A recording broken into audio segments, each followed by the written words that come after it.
Hello everyone, welcome to my YouTube channel success competitive quiz के इस YouTube platform पर आप सभी का स्वागत है। तो सिमुलतला आवासीय विद्यालय क्लासेस का फ्री प्रैक्टिस सेट हमारे चैनल पर आपको लगातार उपलब्ध कराया जा रहा है। तो आज ये सोशल साइंस का सेट नंबर 3 है। ठीक है, तो इस बार सिमुलतला में एक सीट पक्का करना है। और मैं आपको एक चीज़ और बता देता हूँ कि हमारे चैनल के प्ले लिस्ट में जितना भी प्रीवियस ईयर का वीडियो पड़ा हुआ तो जाकर उसको प्लीज़ देख लीजिएगा, क्योंकि आपको उसमें करीब करीब आपको 60 से 70 नंबर का वहाँ से लाभ मिलेगा, फ़ायदा आपको मिल जाएगा। तो प्रीवियस ईयर का जो सेट जो है ना, प्रीवियस ईयर में जितना भी क्वेश्चन पूछे गए वो सारा कुछ कंप्लीट कर लीजिए तो बेहतर होगा। अभी छुट्टी का समय चल रहा है, तो छुट्टी में सारा कुछ जितना भी 2017 से लेकर 2023 तक अब तक जितना भी पूछा है, जितना भी सब्जेक्ट है, सारा का सारा कंप्लीट कर लीजिए। ये तो मैं आपको लगातार सेट दे ही रहा हूँ, तो इसको भी आप ज़रूर देखिएगा। ठीक है, तो फिलहाल हम लोग आगे बढ़ते हैं। अच्छा, मैं आपसे एक चीज़ और बोलना चाहता हूँ कि ये आप बताइएगा, कमेंट बॉक्स में भी बताइएगा कि ये सही रहेगा कि नहीं। क्या होता है ना कि सिमुलतला में जो ग्रामर का पोर्शन खासकर जो पूछा जाता है, जो सबसे ज़्यादा संख्या में पूछा जाता है, वो कि जो सरकारी बुक का जो किताब होता है उसी का ग्रामर बहुत ज़्यादा होता है।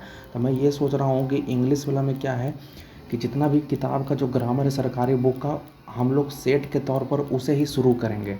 जैसे हमारे चैनल पर आपको फ्री प्रैक्टिस सेट दिया जा रहा है ना सब सब्जेक्ट का, उसी तरीक़े से इंग्लिश का हम तो लाएंगे, लेकिन उसमें स्पेशल तौर पर जो ग्रामर जो रहेगा वो सरकारी बुक में जो ग्रामर दिया हुआ है हम लोग उस पर सॉल्यूशन लाएंगे। तो बताइएगा कमेंट बॉक्स में कि वो सही रहेगा कि नहीं रहेगा। ठीक है, क्योंकि आपको बहुत सारा क्वेश्चन आपको वहाँ से ही पूछ देता है। ठीक है, तो हम लोग कोशिश करेंगे वहाँ से लाने के लिए इंग्लिश के लिए। तो उसमें क्या है कि आपका देखिए, आपका करीब करीब उसमें 20 या 22 लेसन शायद ऐसा होगा, उसमें 20-22 लेसन किताब में पढ़ना है। लेकिन ग्रामर कुछ ही चैप्टर में, सब चैप्टर में ग्रामर नहीं है। ठीक है, कुछ चैप्टर में ग्रामर है, तो वो मैं 2-3 वीडियो इंग्लिश का करके बारी बारी से, ठीक है, करीब 4 चैप्टर, एक दिन में 4 चैप्टर, दूसरा दिन में 4 चैप्टर, इस तरह से करके मैं सारा ग्रामर कंप्लीट करवा दूंगा।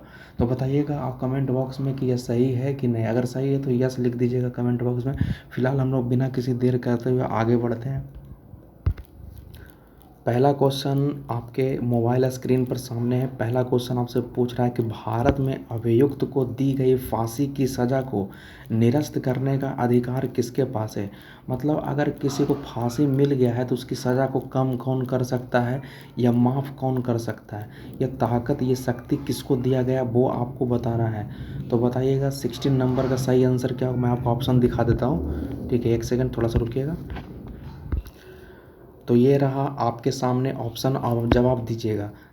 इसका सही आंसर जो होगा राष्ट्रपति यानी प्रेसिडेंट। ठीक है, इनके पास ये शक्तियाँ दी गई है कि वे किसी भी सज़ा को, अभियुक्त को, ठीक है, उसकी सज़ा को माफ़ कर सकते हैं, उसको कम कर सकते हैं। राष्ट्रपति के बारे में कुछ और भी सुन लीजिए। जो राष्ट्रपति जो होता है वो तीनों सेनाओं का प्रमुख होता है। तीनों सेना कहने का मतलब जो आर्मी वाला है, ठीक है, इसके अलावा नेवी वाला और इसके बाद एयर फोर्स वाला।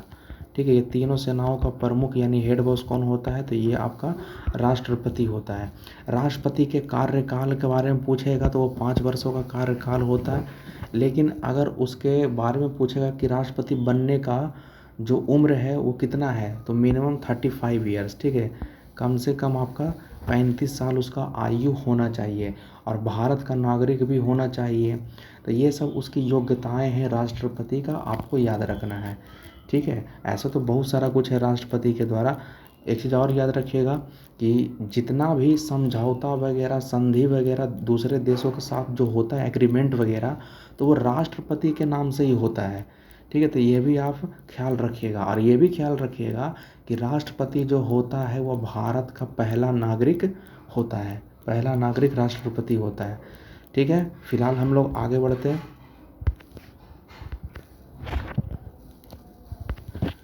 थोड़ा सा क्वेश्चन का लेवल थोड़ा सा शायद टफ हो सकता है। आगे कह रहा है किन कारणों के आधार पर भारत में व्यक्ति मताधिकार का प्रयोग नहीं कर सकता है। मतलब क्या कारण अगर आ जाए भारत में वोटिंग नहीं कर सकता है, मतलब उस कारण को आपको बताना है, वो कारण क्या हो सकता है। तो 17 का जो राइट आंसर जो होगा वो 1 नंबर हो जाएगा।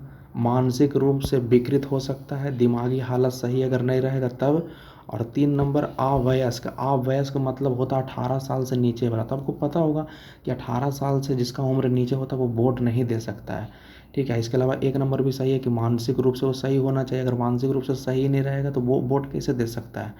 ठीक है, तो ये दोनों आपका सही है, 1 और 3। नेक्स्ट 18 नंबर में कह रहा है गुट निरपेक्ष आंदोलन की स्थापना से कौन नहीं जुड़ा हुआ है। 18 का हो जाएगा, 2 नंबर हो जाएगा बेनज़ीर भुट्टो। बाकी सब है अन्य तीनों को गुट निरपेक्ष आंदोलन का जनक माना जाता है। ये Pandit Jawaharlal Nehru, marshal Tito, colonel Nasser. तो याद रखिएगा इसके बारे में। नेक्स्ट क्वेश्चन है भारत की स्वतंत्रता के बाद निम्न में से कौन भारत ये गवर्नर जनरल बना था। तो हल्का क्वेश्चन है। 19 नंबर का 2 नंबर हो जाएगा चक्रवर्ती राज गोपालाचारी। जब भारत को स्वतंत्रता मिल गया था तो स्वतंत्र भारत का प्रथम भारतीय गवर्नर जनरल कौन थे, सी राजगोपालाचारी। ठीक है, बाकी ये राष्ट्रपति थे। ठीक है, याद रखिएगा इतना। आगे बढ़ते हैं। देखिए आगे क्या कह रहा है कि संयुक्त राष्ट्र के सुरक्षा परिषद के बारे में क्या सही नहीं है वो बताना है। क्या सही नहीं है, आपने नाम सुना होगा संयुक्त राष्ट्र संघ के बारे में, तो बताइए क्या सही नहीं है। तो 20 का जो राइट आंसर जो होगा वो 2 नंबर हो जाएगा। बाकी सब सही है। सही वाला देख लीजिए, इसके 5 अस्थाई और 10 अस्थाई सदस्य होते हैं।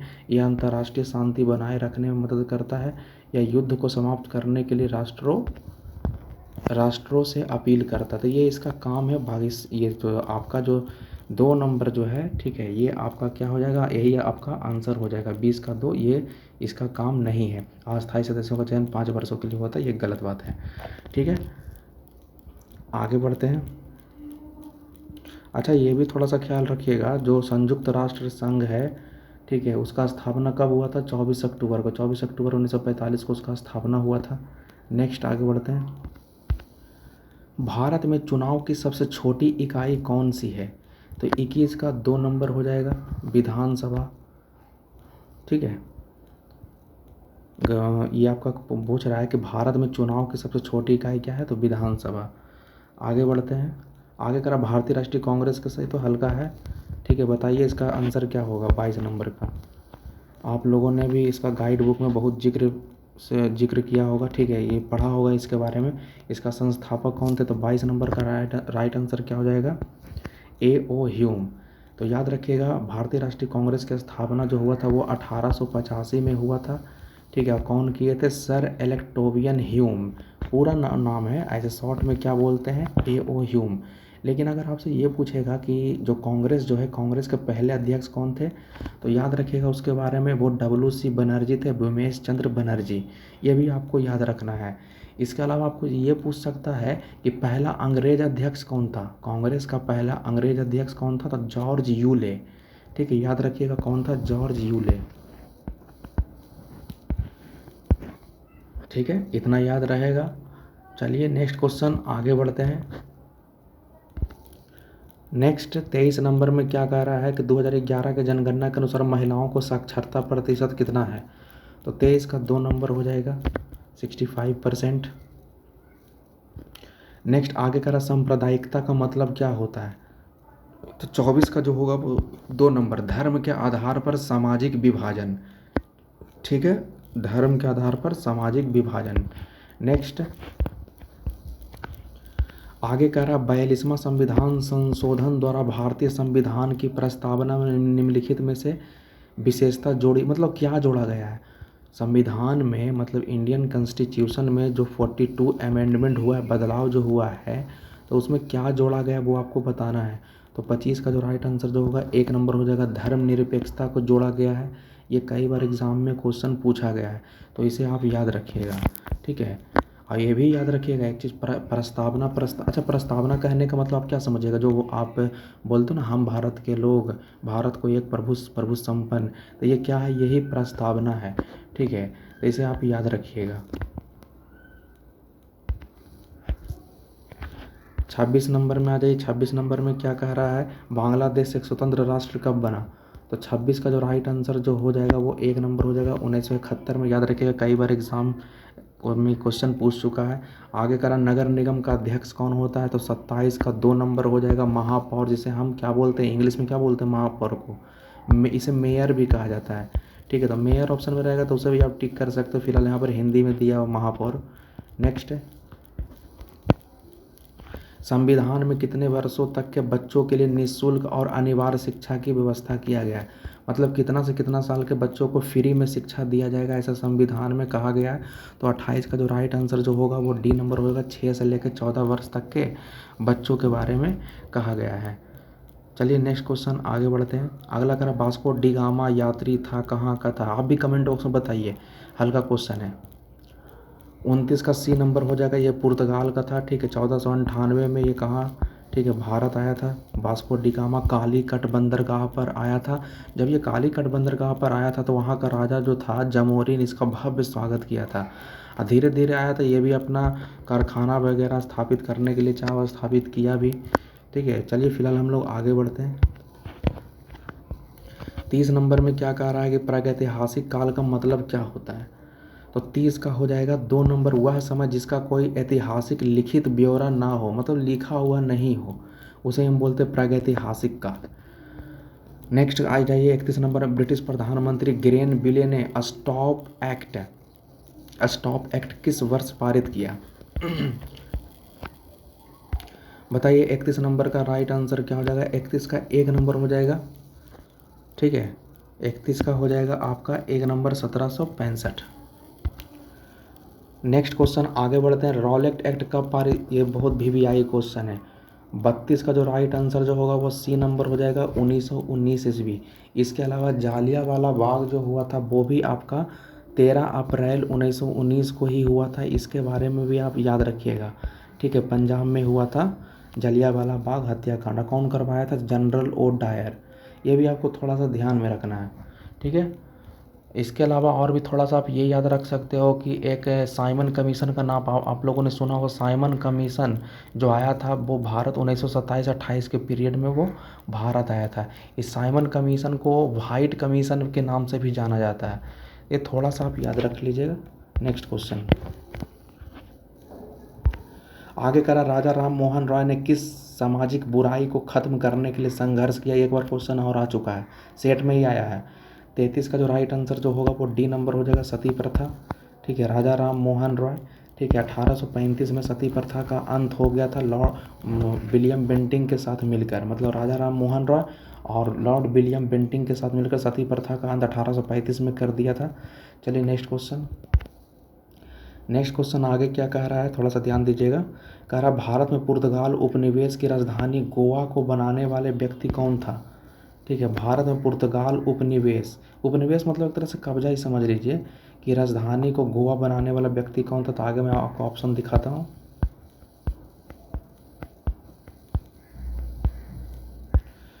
ये इसका ऑप्शन है, तो बताइए इसका सही आंसर क्या होगा। 34 नंबर का 34 का 2 नंबर हो जाएगा, अल्फांसो डी अल्बुकर्क। याद रखिएगा, ये भी कई बार क्वेश्चन पूछा जाता है।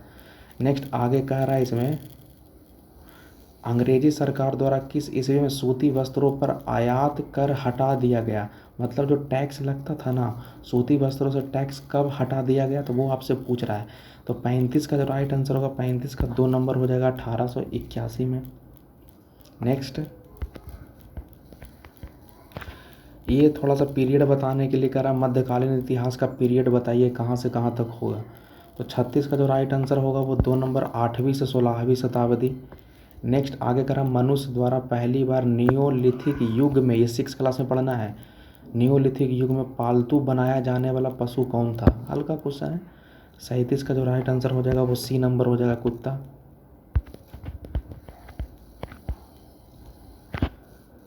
मुगल काल का पतन शुरू हुआ कब शुरू हुआ वो आपको बताना है। 38 का सी नंबर हो जाएगा, आधुनिक काल से। आपको पता होगा कि मुगल काल का जो सबसे लास्ट वाला राजा जो था, ठीक है, औरंगजेब था।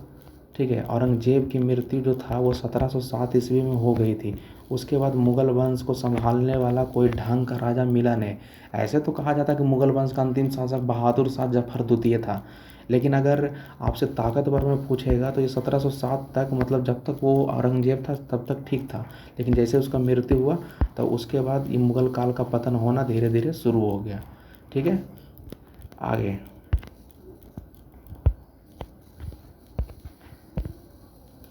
बताइए 39 का राइट आंसर क्या होगा। नियोलिथिक का मतलब क्या होता है। तो 39 का राइट आंसर जो होगा वो सी नंबर हो जाएगा, नवपाषाण काल को ही बोला जाता है। वो इंग्लिश में लिखा हुआ नियोलिथिक, इधर हिंदी बताना है। आगे करा मगध की प्राचीनतम राजधानी कहाँ थी, बताइए कमेंट बॉक्स में, हल्का है। 40 का 1 नंबर हो जाएगा। मगध की प्रारंभिक राजधानी जो थी, ऐसे तो होना चाहिए राजगीर होना चाहिए, ठीक है, ठीक है। अगर ऐसे बाद में पटना को भी बनाया गया था, पाटलिपुत्रा को भी, ठीक है। चलिए आगे बढ़ते, राजगीर को ही मारिएगा। आगे आ रहा है कि सन 1857 की क्रांति की शुरुआत कहाँ से हुई थी, तो 41 का सी नंबर हो जाएगा, मेरठ से, ठीक है। चलिए आगे आते हैं। 42 नंबर में क्या कह रहा है, 42 नंबर में जलप्रपात का निर्माण निम्नलिखित में से किसके द्वारा होता है, वाटरफॉल का निर्माण। तो 42 का जो होगा 1 नंबर हो जाएगा, नदियों से। नेक्स्ट आगे कह रहा है पर्यावरण के जैविक और अजैविक घटकों के अंतर संबंध का अध्ययन क्या कहलाता है, मतलब जिसमें बायोटिक और एबायोटिक कंपोनेंट्स के बारे में, ये भी 6 क्लास में पढ़ना है, ठीक है। जिसको जो दोनों के बारे में जो अध्ययन करेंगे तो उसको क्या बोलेंगे। तो 43 नंबर का जो राइट आंसर जो होगा वो 1 नंबर हो जाएगा, पारिस्थितिकी बोलेंगे उसे, ठीक है। चलिए नेक्स्ट क्वेश्चन आगे आते हैं। 44 नंबर में क्या कह रहा है कि निम्नलिखित में से कौन सा प्राकृतिक पर्यावरण का घटक नहीं है। तो 44 का जो राइट आंसर जो होगा वो सी नंबर हो जाएगा, बांध। बाकी सब तो है, बाकी सब ये सब है। विश्व, देखिए बहुत बार क्वेश्चन पूछा गया, विश्व पर्यावरण दिवस कब मनाया जाता है। तो 45 का जो राइट आंसर जो होगा वो सी नंबर हो जाएगा, 5 जून को मनाया जाता है, ठीक है। और 1 दिसंबर को विश्व एड्स दिवस मनाया जाता है, ये भी आपको याद रखना है, ठीक है। और 22 अप्रैल पृथ्वी दिवस मनाया जाता है। 11 जुलाई को विश्व जनसंख्या दिवस मनाया जाता है, ये भी आपको याद रखना है। और 12 जनवरी को राष्ट्रीय युवा दिवस मनाया जाता है, याद रखिएगा इसके बारे में, ठीक है। और 21 जून को क्या मनाया जाता है, योगा डे, ठीक है, वर्ल्ड लेवल पर योगा डे मनाया जाता है। तो ये थोड़ा सा कुछ याद रखिएगा, जो एग्ज़ाम रिलेवेंट क्वेश्चन है, जो एग्ज़ाम में पूछते रहता है। चलिए नेक्स्ट क्वेश्चन आगे बढ़ते हैं।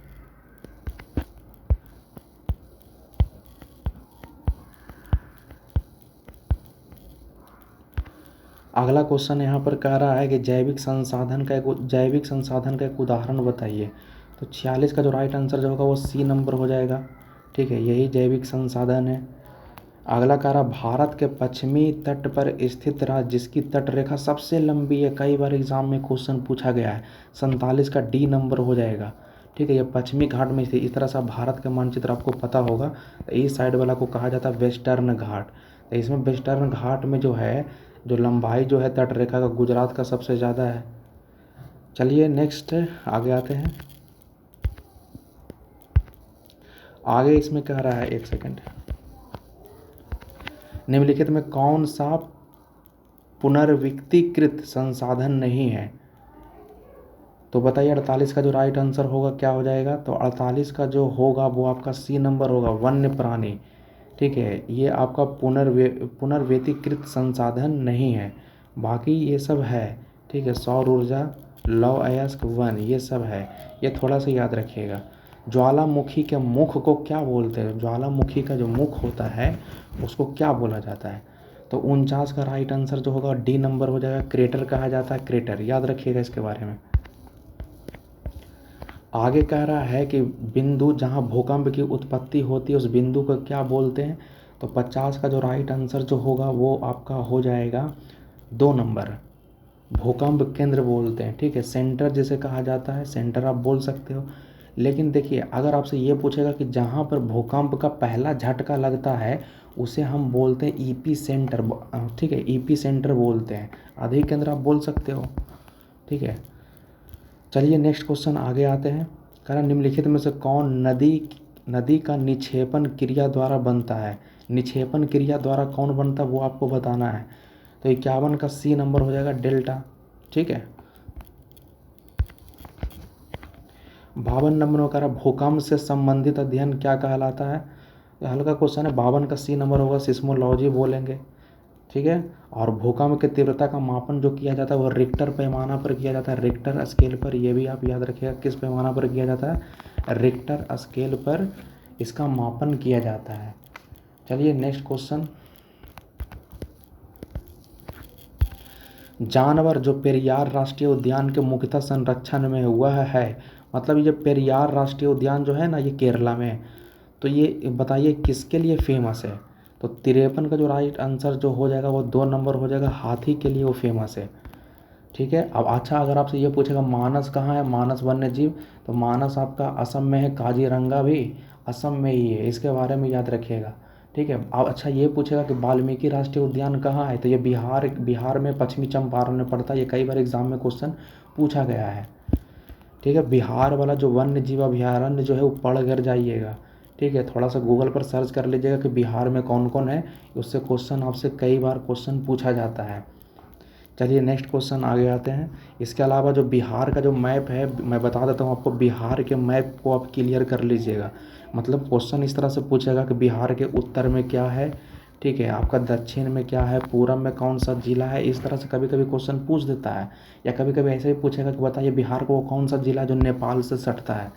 ठीक है। तो इस तरह से क्वेश्चन कई बार एग्जाम में पूछता है। ये एसएसटी के सरकारी बुक में दिया हुआ बिहार का मानचित्र उसमें बताया गया है। तो वहाँ से आप टॉपिक जरूर क्लियर कर लीजिएगा इसको। आगे कह रहा है कि जो भारत का कॉटन पॉलिश के नाम से जाना जाता है वह शहर कौन है। कॉटन पॉलिश किसको कहा जाता है, तो 54 का जो होगा वो सी नंबर मुंबई। आगे कह रहा अंतरिक्ष में जाने वाली पहली भारतीय महिला कौन थी, तो 55 का 1 नंबर हो जाएगा कल्पना चावला। आगे करा भारतीय खिलाड़ी जिसे हाल ही में काट लीजिएगा अब, 2012 में राज्यसभा सदस्य के लिए मनोनीत किया है। 2012 में किसको राज्यसभा के लिए नॉमिनेट किया गया था, 56 का सचिन तेंदुलकर हो जाएगा। आगे कह रहा विश्व व्यापार संगठन का मुख्यालय कहाँ है, वर्ल्ड ट्रेड ऑर्गेनाइजेशन का मुख्यालय पूछ रहा है, तो ये जेनेवा में है, जेनेवा यानी स्विट्जरलैंड। चलिए नेक्स्ट क्वेश्चन आता है। कह रहा है कि मनुष्य ने चंद्रमा पर पहली बार किस वर्ष कदम रखा था, तो 58 का जो राइट आंसर जो होगा वो सी नंबर हो जाएगा 1969 में। और चंद्रमा पर जो जाने वाला पहला व्यक्ति कौन था, नील आर्मस्ट्रांग। कौन था, नील आर्मस्ट्रांग, जो कि यूएसए मतलब अमेरिका का था। ठीक है। दूसरा व्यक्ति पूछेगा तो वो एल्विन एल्ड्रिन था। ठीक है। एल्ड्रिन याद रखिएगा, एल्ड्रिन दूसरा व्यक्ति, कभी कभी एग्जाम में क्वेश्चन पूछ देता है। ठीक है। लेकिन अगर आपसे ये पूछेगा ना कि अंतरिक्ष में जाने वाला कौन था, तो अंतरिक्ष में जाने वाला था कौन था, यूरी गागरिन। यूरी गागरिन जो था वो रसिया से बिलोंग करते थे, तो यूरी गागरिन अंतरिक्ष वाला हो जाएगा। लेकिन भारत के मामले में पूछेगा कि अंतरिक्ष में कौन गया सबसे पहले, तो राकेश शर्मा। ठीक है, इतना याद रहेगा। नेक्स्ट आगे, रहमतुल्लाह कप किस खेल से जुड़ा हुआ है, 59 का सी नंबर हो जाएगा बैडमिंटन। और लास्ट क्वेश्चन है कि लंदन ओलंपिक जो 2012 में हुआ था, भारत द्वारा कितना मेडल जीता गया था, तो 60 का जो राइट आंसर जो होगा वो 2 होगा। ठीक, मतलब 6 मेडल जीता गया था। अच्छा सुन लीजिए, थोड़ा सा आप करेंट अफेयर्स भी एग्ज़ाम में पढ़ कर जाइएगा। करेंट अफेयर्स कहने का मतलब ये हो गया कि फ़िलहाल भारत का प्रधानमंत्री कौन है, राष्ट्रपति कौन है, उपराष्ट्रपति कौन है, शिक्षा मंत्री कौन है, बिहार का शिक्षा मंत्री कौन है। ठीक है, तो थोड़ा सा करेंट अफेयर्स, थोड़ा सा आप ये करंट अफेयर्स पढ़ कर आप जाइएगा। थोड़ा हल्का फुल्का क्वेश्चन इससे पूछते रहता है। ठीक है, फिलहाल हम लोग वीडियो यहीं तक रहने देते हैं, बाकी कमेंट उसमें बताइएगा अगर कुछ दिक्कत है तो। तब तक के लिए जय हिंद, जय भारत।